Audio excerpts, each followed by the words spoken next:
కౌసల్యా సుప్రజా రామపూర్వా సంధ్యా ప్రవర్తతే ఉత్తిష్ట నరశార్దూల కర్తవ్యం దైవమాహ్నికం.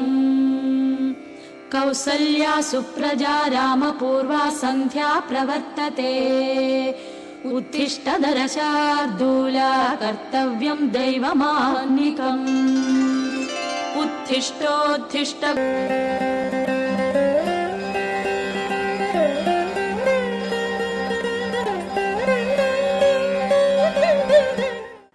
కృష్ణాయ వాసుదేవాయ దేవకీనందనాయ చ నందగోపకుమారాయ గోవిందాయ నమో నమః.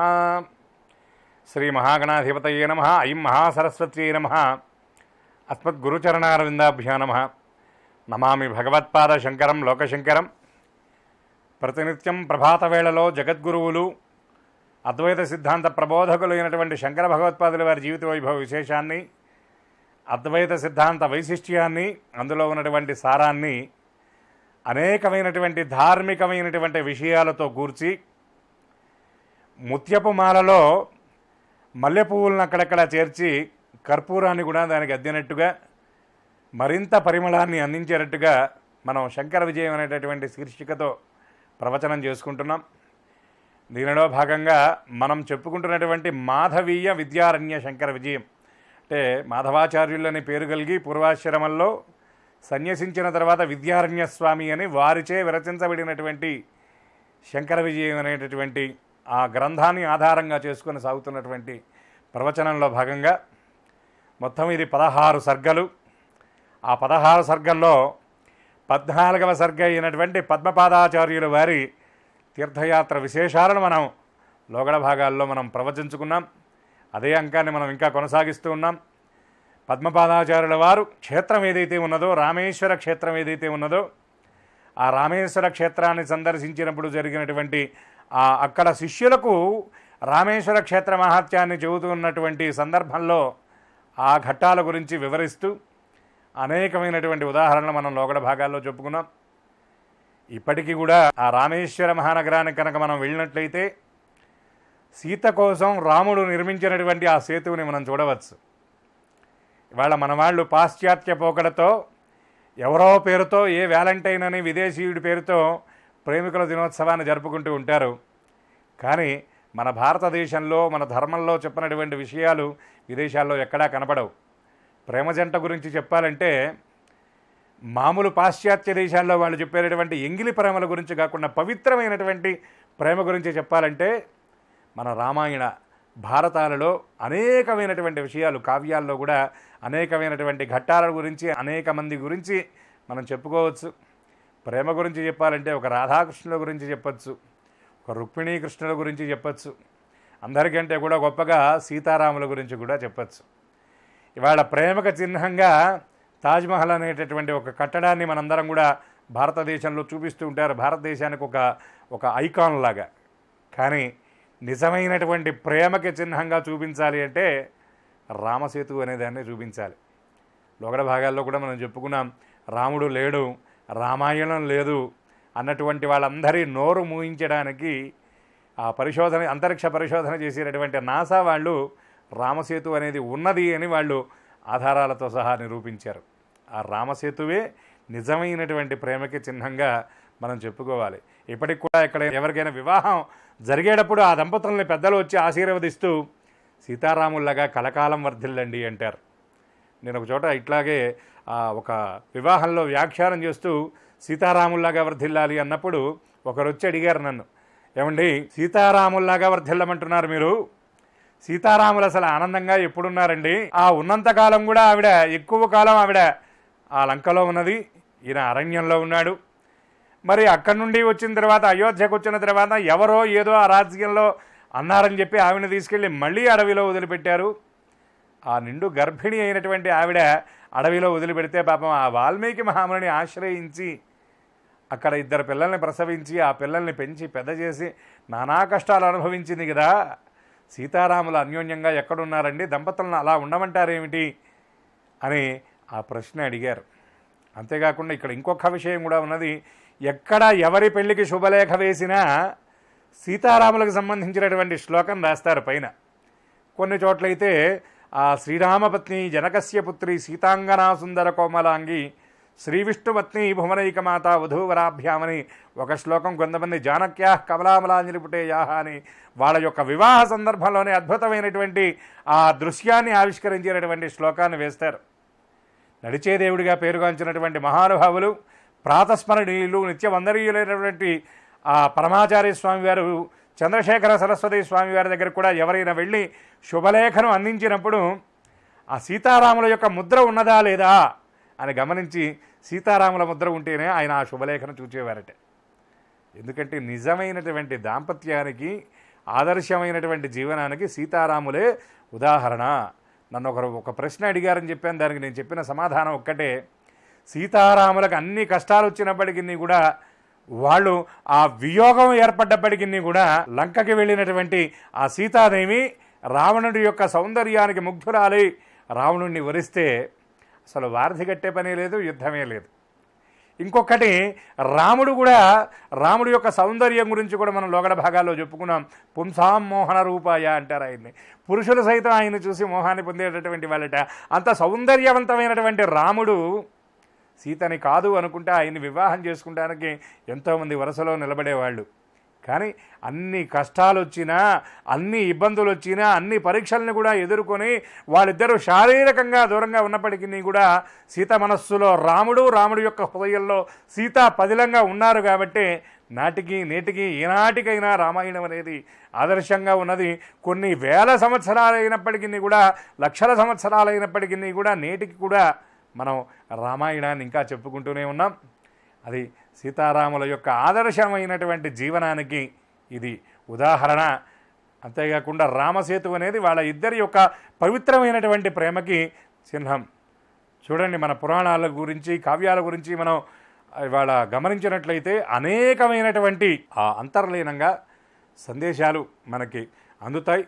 అందుకే ఇప్పుడు కూడా పురాణాలని కథల్లాగానో లేకపోతే కాలక్షేపంలాగానో వినకుండా సంకేతవాదం అని లోగడ భాగాల్లో చెప్పాను నేను. అందులో ఉన్నటువంటి రహస్యాన్ని కనుక మనం పట్టుకోగలిగితే నిజమైనటువంటి సందేశాన్ని మనం గ్రహించగలుగుతాం. కాబట్టి వీలైనంత వరకు, అందుకే దీని పురాణం అన్నారు. పురాణం అంటే పురా అపి నవం పురాణం, ఎంత పాతదైతే అంత కొత్తగా అనిపిస్తూ ఉంటుంది. అసలు పురాణం అనేది ఒక మహానుభావుడు చెప్తాడు, ఇది ప్రజా విద్య. వేదంలో ఉన్నటువంటి సారాన్ని, ఉపనిషత్తులో ఉన్నటువంటి సారాన్ని ఒక కథారూపంగా జాతికి అందించేది ఏదైతే ఉన్నదో అదే పురాణం. కాబట్టి మరిన్ని విషయాలను రాబోయేటటువంటి భాగాల్లో తెలుసుకునేటటువంటి ప్రయత్నం చేద్దాం.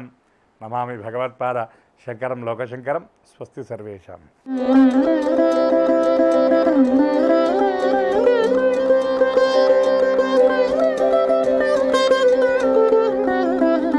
ఓం శ్రీకృష్ణ పరబ్రహ్మణే నమః. శ్రీ లలితా సహస్ర రహస్యాలు అనే కార్యక్రమానికి స్వాగతం. అమ్మవారు వంద్యాయై నమః అన్నటువంటి నామం గురించి గత భాగంలో స్మరించుకున్నాం. అంటే అమ్మ పూజలు అందుకునే తల్లి, పూజనీయురాలు, సమస్త సర్వజన ఉంది, అందరి చేత పూజింపబడుతూ ఉంది. మరి అమ్మను పూజిస్తే ఏమొస్తుంది అంటే ఆ తర్వాత నామంలో వందారు జనవత్సలాయై నమః అంటే ఎవరైతే పూజిస్తారో, ఎవరైతే వందనం చేస్తారో వారి పట్ల వాత్సల్యం కలిగి ఉంటుందట తల్లి. అంటే ఎంతో ప్రేమ కలిగి ఉంటుంది. అమ్మని ఎవరైతే పూజిస్తే ఆ అమ్మ వారి పట్ల అంత ప్రేమ కలిగి ఉంటుందట. అందుకే వందనమే సమస్తమైనటువంటి దుఃఖాలను తొలగించే గొప్ప మార్గం. మనం భగవంతుడిని వందనం చేయాలి, మహాత్ములు కూడా మనం వందనాలు చేయాలి. ఎందుకంటే వాళ్ళ ఆశీర్వాదాలు మనకు అవసరం. అందుకే మృకొండ మహర్షి తన కుమారుడు మార్కండేయుడు జన్మించిన తర్వాత మార్కండేయుడి యొక్క ఆయుస్సు చాలా తక్కువ, అల్పాయుస్ కూడా. ఆయన 16 సంవత్సరాలే ఆయుస్సు మార్కండేయుడిది. ఈ విషయం మృకొండ మహర్షి తెలుసుకున్నాడు. తెలుసుకొని ఇక్కడ ఏం చేశాడంటే ఆయన ప్రతిరోజు కూడా ఆ మహర్షి దగ్గరికి వస్తున్నటువంటి పెద్దవాళ్ళు, మహాత్ములు ఎవరైతే వస్తున్నారో, ఋషులు, సాధు పొంగవులు, వాళ్ళందరికీ కూడా నమస్కారం పెట్టించేవాడు. ఎవరి చేత? మార్కండేయ మహర్షి చేత. ఎవరు పెద్దవాళ్ళు వచ్చినా మార్కండేయ మహర్షినికి పంపించి మార్కండేయుడికి నాయన వెళ్ళి నమస్కరించని. అప్పుడు మార్కండేయుడు వెళ్ళి ఆ ఋషుల యొక్క పాదాల మీద పడి సాష్టాంగ దండ ప్రమాణాలు చేసేవాడు. అయితే వస్తున్న ప్రతి మహర్షి కూడా, ప్రతి మహాత్ముడు కూడా, ప్రతి సాధుపంగుడు కూడా ఈ మార్కండేయుడు వచ్చి వినయపూర్వకంగా వాళ్ళ పాదాలకు నమస్కరిస్తుంటే వాళ్ళు ఆశీర్వదించి జ్ఞానవాన్ భవ, ఇలాంటి విద్యావాన్ భవ ఇలా ఆశీర్వదించి వెళ్ళిపోయేవాళ్ళు. ఎందుకంటే నమస్కరించిన తర్వాత ఖచ్చితంగా ఆశీర్వదించాలి, అదొక నియమం ఉంది.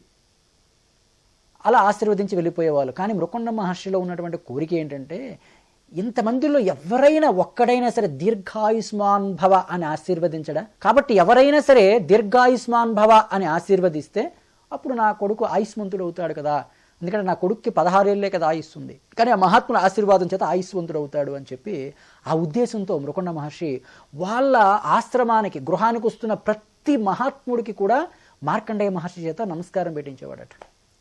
ఇది మనం నేర్చుకోవాలి, మన సంస్కారం, మన పిల్లలకు కూడా ఇది నేర్పాలి మనం. ఎందుకంటే మనకి ఎన్నో గ్రహ దోషాలు ఉంటాయి.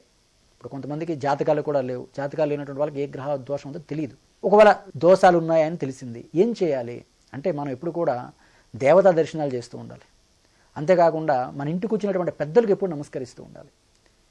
కాబట్టి ఆ మహాత్ములు పెద్దవాళ్ళ నోటి వెంబడి ఆశీర్వాదం ఖచ్చితంగా ఫలిస్తుంది మనకు. ఆ రకంగా గ్రహ దోషాలు మనకు పోతాయి. చూడండి, 16 ఏళ్ళ వయసులో చనిపోవాల్సిన అల్పాయుష్కుడు పూర్ణాయుష్కుడే కాదు, చిరంజీవి అయిపోయాడు. ఎట్లా అయిపోయాడు? మహాత్ముల యొక్క ఆశీర్వాదాలతోనే కదా. ఇలా వస్తున్న ప్రతి మహర్షి కూడా విద్య నీకు కలుగుగా జ్ఞానవాన్ భావ ఎట్లా ఆశీర్వదిస్తుంటే చిట్ట చివరికి సప్తఋషులు ఒకసారి వచ్చారు. సప్తఋషులు రాగానే ఆ సప్తఋషుల యొక్క పాదాల మీద పడ్డాడు మార్కండేయ మహర్షి. అప్పుడు వాళ్ళు సప్తఋషులు దీర్ఘాయుష్మాన్ భవ అని ఆశీర్వదించారు. అప్పుడు సంతోషించాడు మృగుండ మహర్షి, అమ్మయ్య నా కోరిక నెరవేరింది ఈరోజు అని. అప్పుడు నారదుల వారు వచ్చి సప్తఋషుల్ని, అదేమిటయ్యా అల్పాయుష్కుడు 16 ఏళ్ళ ఆయనకు ఆయుష్, మీరు దీర్ఘాయుష్మాన్ భవ అంటారు ఏంటి అని. అప్పుడు సప్తఋషులు, ఎందుకంటే ఋషి మాట ఇప్పుడు కూడా పొల్లుపోకూడదు, అలా పోతే వాళ్ళు ఋషులే కారు. అంచేత ఋషులు బయలుదేరి వెంటనే బ్రహ్మదేవుడి దగ్గరికి వెళ్ళారు. బ్రహ్మదేవుడితో అంటారు, మహాప్రభో బ్రహ్మదేవ, మరి మీ మాట పోగొట్టుకుంటారా మీరని. నా మాట నేను పోగొట్టుకోవడం ఏంటయ్యా అన్నారు ఆయన. అంటే అప్పుడు సప్తఋషులు అన్నారు, మేము ఈ మార్కండేయుడికి 16 ఏళ్ళే అల్పాయుష్కుడు, కానీ మేము దీర్ఘాయుష్మాన్ భవ అని మేము ఆశీర్వదించాము అని. బ్రహ్మ అన్నాడు, అలా అయితే మీ మాట పోతుంది తప్ప నా మాట ఎందుకు పోతుందా అని బ్రహ్మదేవుడు అన్నాడు. అప్పుడు ఋషులు అన్నారు, మీరే కదా స్వామి చెప్పారు, మీరేం చెప్పారు, ఋషులు మాట పోదన్నారు కదా, కాబట్టి ఈరోజు మా యొక్క మాట పోతే మీ మాట పోయినట్టే కదా అంటే బ్రహ్మ ఆలోచించి ఒక చమత్కారంగా మాట్లాడారయ్యా. సరే, ఆయనకి ఆ మార్కండేయుడికి వెళ్ళి చంద్రశేఖరుడిని ఆరాధించమని చెప్పు, తప్పకుండా ఆయన చిరంజీవి అవుతాడని చెప్తే అప్పుడు మార్కండేయ మహర్షి వెళ్ళి చంద్రశేఖర చంద్రశేఖర అని ఆ శివలింగాన్ని ఆలింగనం చేసుకుంటాడు. ఆ సందర్భంలో యముడు రావడం, అప్పుడు పరమేశ్వరుడు తనకు యముడిని ఎదిరించి ఆనాటి నుండి శివభక్తుల జోలికి పోవద్దని కూడా ఆజ్ఞాపించి యమధర్మరాజుకి ఆయనకి చిరంజీవిగా ఆశీర్వదించాడు. అంటే గ్రహ దోషాలని కూడా, అంటే మన యొక్క జన్మకుండలిలో ఎటువంటి నీచంలో గ్రహాలున్నా, అల్పాయుస్సున్నా, ఇటువంటి కొన్ని గ్రహ కష్టాలున్నా, గ్రహ దోషాలున్నా మనం భగవత్ ఆరాధన చేత వాటిని అధిగమించవచ్చు అని సుస్పష్టంగా మనకి ఇక్కడ తెలియబడుతుంది. ఆనాడు ధ్రువుడికి రాజయోగం లేదని ఆయన జాతకంలో ఉంది. అది తెలుసుకుని ఉత్తానపాదుడు పక్కన పెట్టాడు ధ్రువుడిని. ఈ మాట విని కూడా సునీతి చాలా బాధపడుతుంది, ధ్రువుని యొక్క తల్లి. కానీ ఏం జరిగింది? ధ్రువుడు కఠోరమైనటువంటి దీక్షతో, దృఢ నిశ్చయంతో ఆనాడు నారద మహాముని దగ్గర ఆశీర్వాదం మంత్రదీక్షను తీసుకొని 12 అక్షర మహామంత్రం ఓం నమో భగవతే వాసుదేవాయ అయినటువంటి మంత్రాన్ని ఆయన పుచ్చుకొని దీక్ష తీసుకుని ఆ మంత్ర జపంతో తపస్సు చేసి ఆయన శ్రీ మహావిష్ణువు యొక్క అనుగ్రహాన్ని పొందాడు, ధ్రువ నక్షత్రం అయ్యాడు. అంతేకాకుండా చాలా సంవత్సరాలు భూమండలాన్ని పరిపాలించాడు. అంటే రాజయోగం వచ్చిందా లేదా? జాతకంలో రాజయోగం లేదు, కానీ తపోశక్తితో, అంటే భగవత్ ఆరాధన చేత ఆ దోషాన్ని దాటి రాజయోగాన్ని పొందగలిగాడు అనమాట. ఈ రకంగా గ్రహ దోషాలని అధిగమించే శక్తి.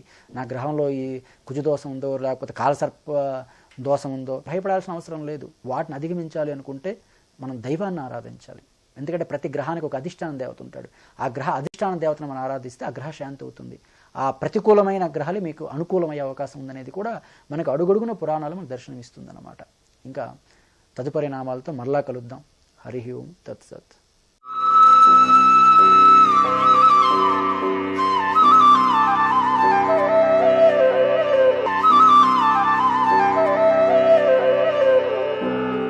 ఈ వైభవం అంటే ఏంటిదండి? ఒక మనిషికి, ఒక వ్యక్తికి వైభవం ఉంటుంది కదా. ఆ వైభవం అంటే ఏంది?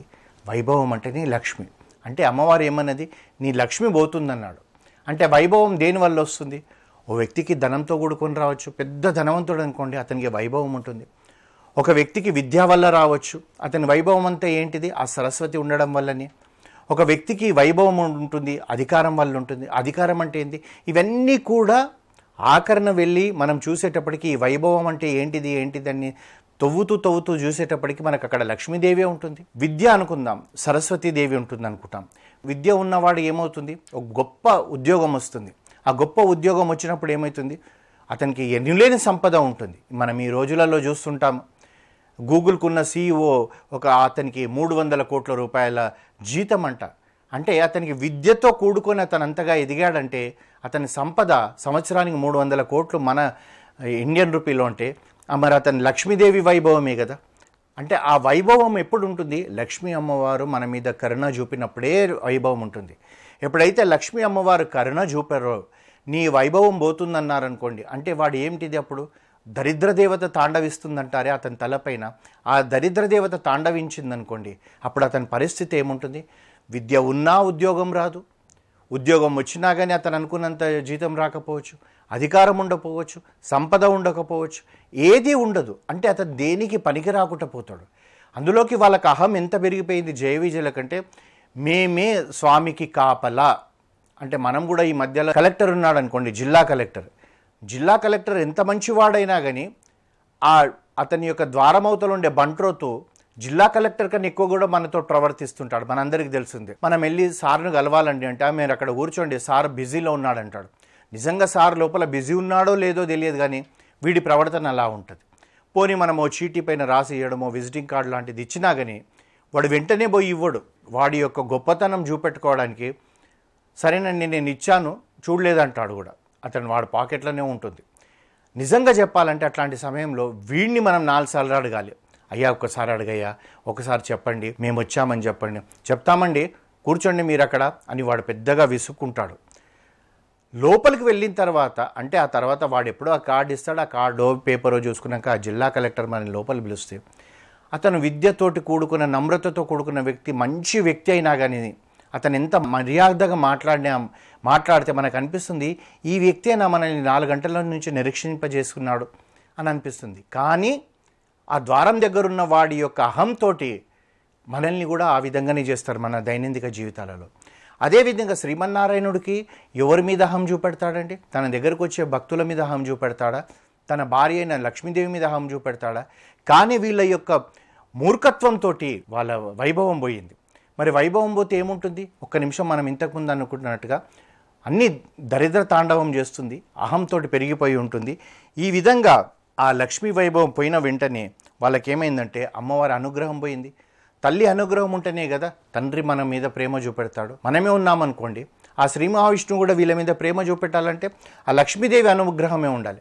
మన జీవితాలలో కూడా చూడండి, చిన్నప్పుడు మనం ఏదైనా కావాలంటే తండ్రిని అడగం, మనం అమ్మకు చెప్తాం, అమ్మని సతాయిస్తాం, అమ్మ ఒకసారి అడుగు, నాన్న వింటలేడు అది ఇదంటే ఆవిడే చెప్తుంది, పోనీలేండి వాడు చిన్నవాడు, స్నేహితుల దగ్గర చిన్న చూపు అవుతుంది, వాడిని పిక్నిక్ పంపించండి లేదా ఎక్స్కర్షన్ పంపించండి అని అంటుంది. లేదు ఈ నెలలో కుదరదు, జీతం సరిగా లేదు, డబ్బులు సరిగా లేవంటే సరిలేండి ఏదో మనం తక్కువ చేసుకుందాం, ముందు మాత్రం వాడికి చేయండి అంటాం. అలాంటి జీవితాలలో మనం పెరిగిపోయినాం. మన అమ్మ కరుణ ఎంత ఉంటుందని మనం స్వయంగా అనుభవించిన వాళ్ళం. అదేవిధంగా ఈ సృష్టికి తల్లిదండ్రులైన లక్ష్మీనారాయణులు కూడా అదే విధంగా ఉంటారు. అంతేగాని వారికి ఒకరి మీద ద్వేషము, ఒకరి మీద ప్రేమ అనేది ఉండదు. ద్వేషం ఉన్న వాళ్ళను కూడా వాళ్ళ ప్రాణాలు తీసి కూడా వాళ్ళను ఆ వైకుంఠానికే తీసుకుపోయాడు, తనలోనే లీనం చేసుకున్నాడు ఆ శ్రీహరి. మరి అలాంటి శ్రీహరి దగ్గర ఉన్న వాళ్ళు ఎంత నమ్రతతో ఉండాలి, ఎంత శ్రద్ధతో ఉండాలి.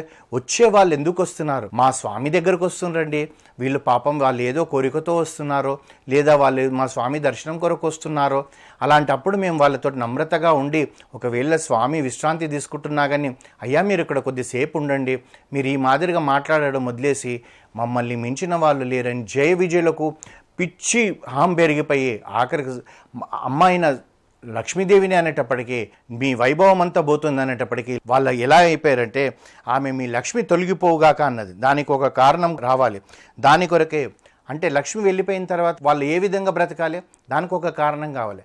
ఆ కారణం ఏమైందంటే ఆ తర్వాత సనకాసనందనాదులు ఋషులు వాళ్ళు శ్రీహరిని దర్శించుకోవడానికి వచ్చారు. చిన్న బాలులుగా మాదిరిగా ఉంటారు వాళ్ళు, తపస్సులు.